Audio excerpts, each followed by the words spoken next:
मेरे दिव्य गुरुदेव श्री परमहंस योगानंद जी के द्वारा ये टॉपिक दूसरे अध्याय का तीसरा श्लोक और जिसका हिंदी मीनिंग है, हे पार्थ यानी कि प्रथा के पुत्र अर्जुन, अपुरुषता के आगे समर्पण मत करो, यह तुम्हारे लिए उचित नहीं।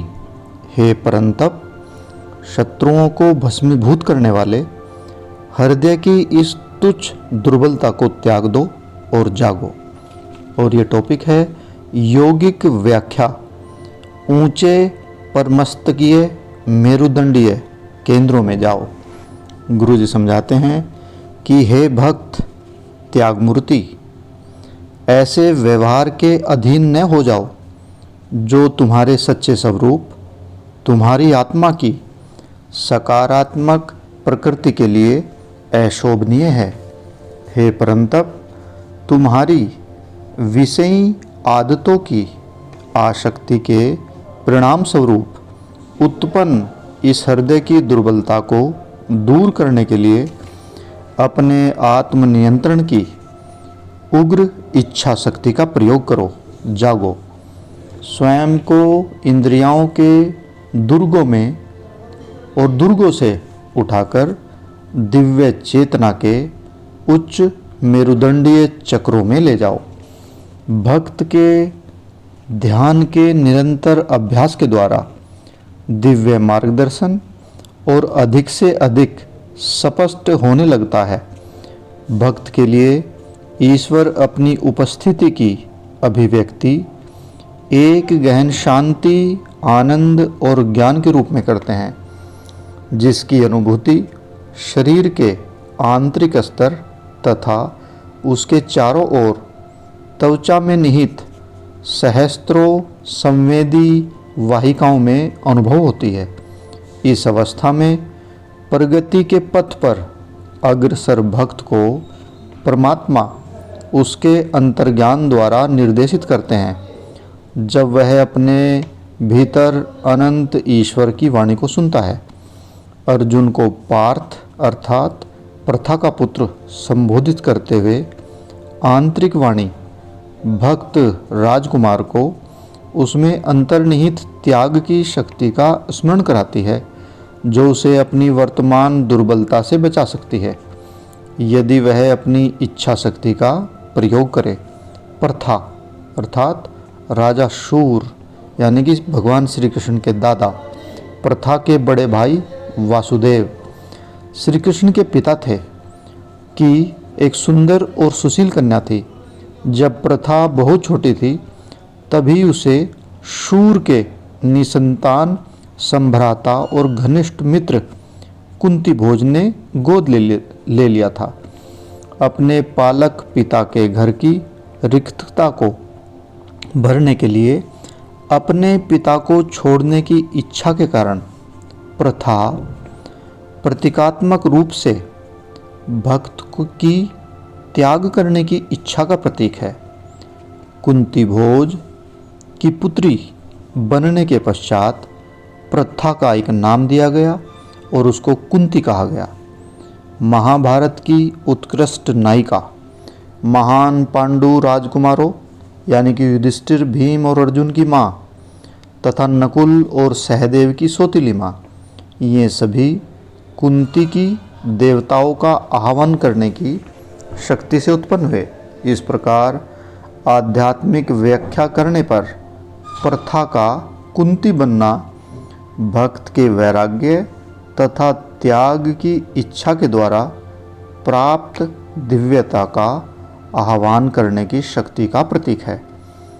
प्रत्येक मनुष्य के पास अपनी इंद्रियों के साथ एक रूपता, आदतों में बंद अस्तित्व के प्रभाव का विरोध करने की शक्ति है।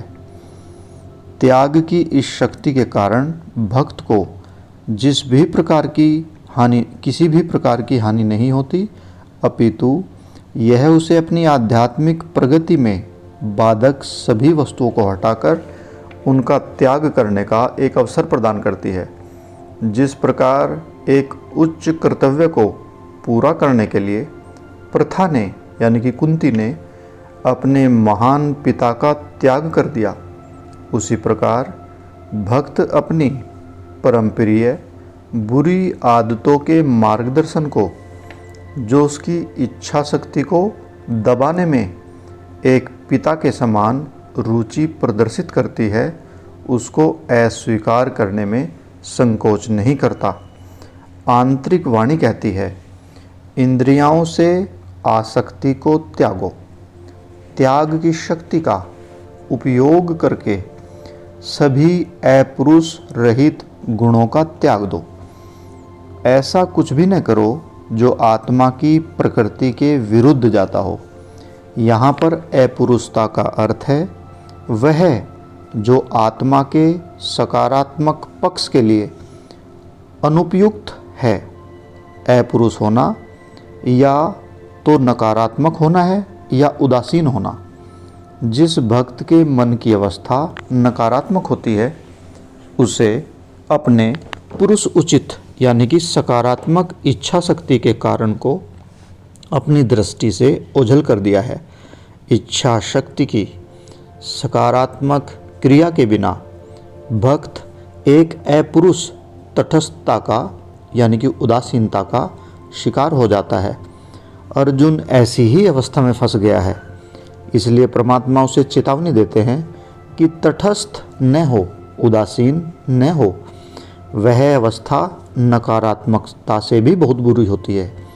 नकारात्मक अवस्था में भक्त विषयों की आसक्ति को त्यागने से डरता है, चंचलता को त्यागने से डरता है। तटस्थ अवस्था में वह न तो ईश्वर से और न ही इंद्रियों के प्रति आसक्त होता है। उसकी सभी कर्म की शक्तियाँ पंगु हो जाती हैं। नकारात्मक विचारों को ग्रहण करने में भी कुछ मानसिक क्रियाशीलता की आवश्यकता होती है, परंतु मन की तटस्थता में, उदासीनता में भक्त अच्छे अथवा बुरे किसी भी कार्य को करने के योग्य नहीं रहता। परमात्मा उसे ऐसी निष्क्रियता की अवस्था में गिरने के विरुद्ध सावधान करते हैं, जिसमें अच्छे अथवा बुरे की इच्छा समान रूप से लुप्त हो जाती है। उत्साहजनक आंतरिक वाणी यानी कि अंतर्ज्ञान के रूप में भक्त से आग्रह करती है, हे संवेदी शत्रुओं को भस्मीभूत करने वाले, अपनी ज्वलंत इच्छा शक्ति के साथ जागो। उन निम्न स्थानों से स्वयं को उठाओ जहाँ इंद्रियों की आसक्ति का वास है, तथा मेरुदंड में चेतना के उच्च स्थानों में जाओ। यहाँ जागो शब्द का चुनाव एकदम उपयुक्त है, जैसा कि शब्दों के अनुसार समझा गया है। इस आदेश के द्वारा भगवान श्री कृष्ण अर्जुन को सकारात्मक कर्तव्यों से संबंध कर्मों की ओर जगाना चाहते हैं, जो उसकी वास्तविक आत्म प्रकृति के अनुरूप है। गहन आध्यात्मिक अर्थ की कुंजी परंतप शत्रुओं को भस्मीभूत करने वाले उपाधि में है। अर्जुन के संदर्भ में यह मणिपुर चक्र में अग्नि तत्व की शक्ति के प्रतीक रूप में है। प्राण शक्ति और चेतना इस चक्र के नीचे और बाहर की ओर प्रवाहित होकर दो निचले चक्रों को शक्ति प्रदान करती है। तब ये तीनों चक्र प्रत्येक प्रकार की सचेत शारीरिक चेतना से संबंध बनाते हैं।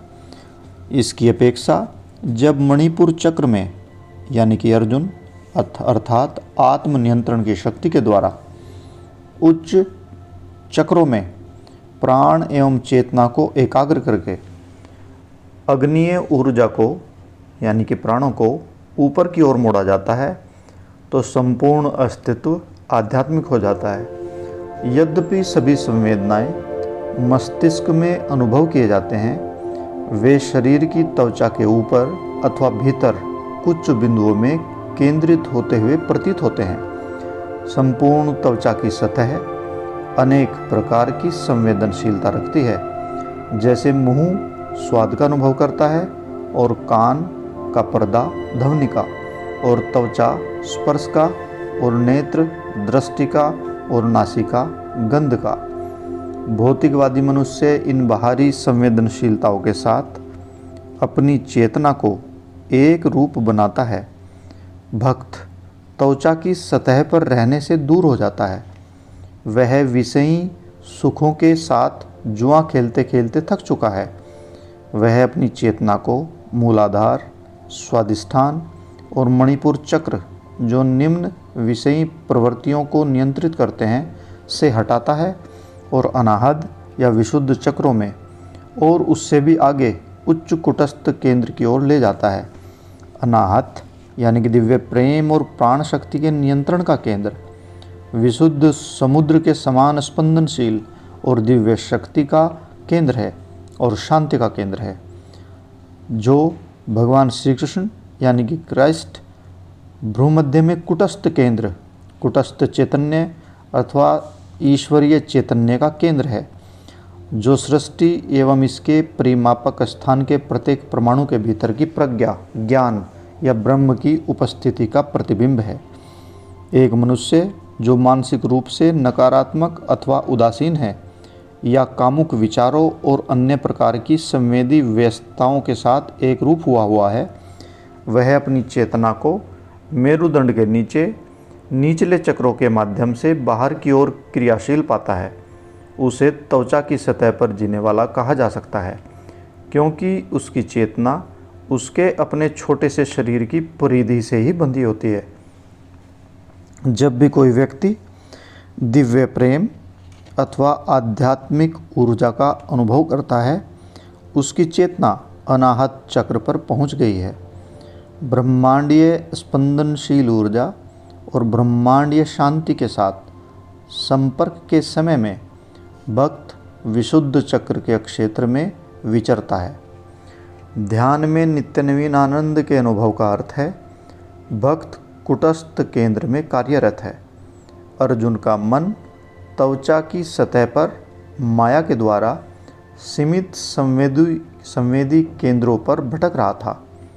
ब्रह्म, जिनका बोध ध्यान में नित्य नवीन आनंद के रूप में किया जाता है, उसे एक अंतर्ज्ञान युक्त पुकार भेज रहे हैं और कह रहे हैं, हे भक्त, इंद्रिय विषयों के उद्यान में खोए हुए न भटको। वे प्रारंभ में आनंद के तनिक मधु का वचन देते हैं, मिठास का वचन देते हैं, परंतु अंततः दुख के विष से भरे होते हैं। उच्च आध्यात्मिक चक्रों में आंतरिक प्रत्यक्ष अनुभूति के किले में वापस आओ, जहाँ आनंद विशुद्ध एवं अपार है। गहन योग ध्यान के बिना, जिसमें भक्त मन और प्राण शक्ति को अभिव्यक्ति के उच्च आध्यात्मिक केंद्रों में एकाग्र रहने के लिए प्रशिक्षित करता है, व्यक्ति की निम्न प्रकृति का गठन करने वाली बुरी आदतों को पराजित करने के लिए आवश्यक इंद्रिय निग्रह की कोई आशा नहीं होती। मनोवैज्ञानिकों के अनुसार आदतें मानसिक और शारीरिक दोनों होती हैं। प्रलोभन को जीतने के लिए भक्त को न केवल मन से बुराई को हटाना चाहिए, अपितु शरीर के बाहरी सतह पर स्थित मानसिक प्रलोभनों को पैदा करने वाली संवेदी केंद्रों से मन को भी ध्यान में आत्मनियंत्रण के द्वारा प्रशिक्षित करके हटा देना चाहिए, यानी कि गहरा ध्यान करना चाहिए। शारीरिक इंद्रियों की आदतें मानसिक सहयोग प्राप्त करके, मानसिक रूप से उनका सहयोग प्राप्त करके मानसिक आदतें बन जाती है, यानी कि मन ही मन किसी विचार पे केंद्रित रहते रहते वो इच्छाओं में कन्वर्ट हो जाती हैं, रूपांतरित हो जाती हैं। मानसिक आदतें शारीरिक आदतों के रूप में घनीभूत हो जाती हैं। इसलिए बुरी आदतों को इंद्रियों एवं मन दोनों से ही हटा देना चाहिए। बुरा न तो सोचो और न ही किसी ऐसी वस्तु के संपर्क में आओ जो बुरे विचारों से या बुरे विचारों को उत्पन्न करे। जय गुरु जी।